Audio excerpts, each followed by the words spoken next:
We don't want that. Forever more.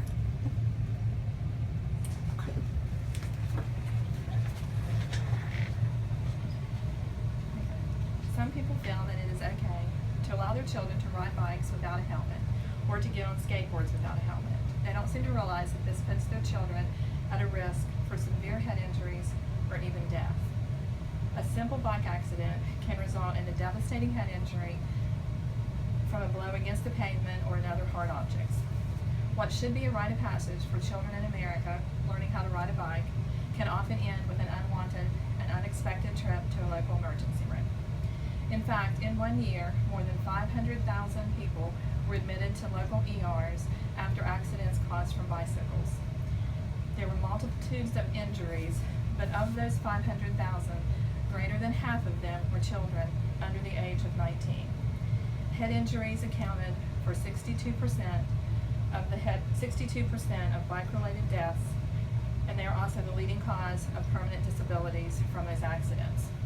The yearly cost of these injuries exceed $8 million. I have been a nurse for over 25 years, and during that time I have taken care of several patients in trauma units as well as the neuro units that have had devastating head injuries from accidents where they could have wore a helmet. I witnessed firsthand what happens to families when they're trying to care for these individuals. The impact is heartbreaking. Many of those patients have personality changes, mental and physical disabilities that last a lifetime. Many of them never get back to their pre-injury state, and they require 24 hours a day supervision or care. Most of them have to be admitted to long-term facilities. The lifetime cost can be catastrophic for the families who are trying to care for them. Due to the stress financially and emotionally, many of these families do not survive intact after a head injury of a patient. The stress alone causes separations in families, including divorce.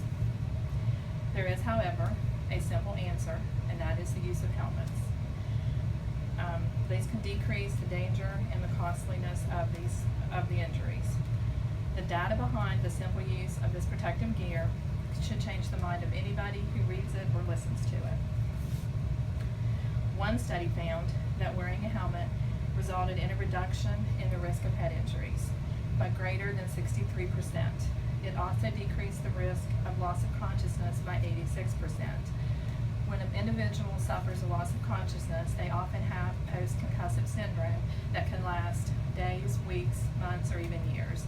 During this time, they have reports of blurred vision, double vision, chronic headaches, feeling like they're in a fog, forgetfulness, memory loss, all kinds of things can happen. The data clearly shows that wearing a helmet greatly reduced the risk of these head injuries. The problem, however, lies in compliance.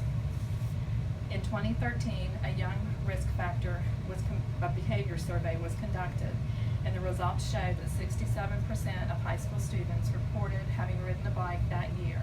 But of that 67%, greater than 90% also reported they did not wear helmets. There are 17 states currently that have laws in effect that mandate use of helmets in children under 16. These states do have a higher compliance with wearing helmets, and thus they have a decreased rate of their head injuries. Children whose parents go with them when they're riding also have a higher compliance with wearing helmets. Many children leave the house with them on, but take them off when they get out of the sight. Another issue is getting helmets that do not fit properly, if they're not correctly secured. If the helmet is too big or too small, it does not protect the rider properly. If the chin strap is too loose, the helmet will not be held in place.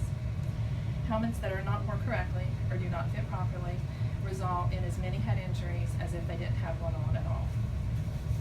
The main job of a helmet is to be a rigid, crushable foam surrounding that has a hard plastic over top of it. That, along with the skull itself, is an extra protection for the brain. The helmet acts to absorb the impact if they hit the pavement.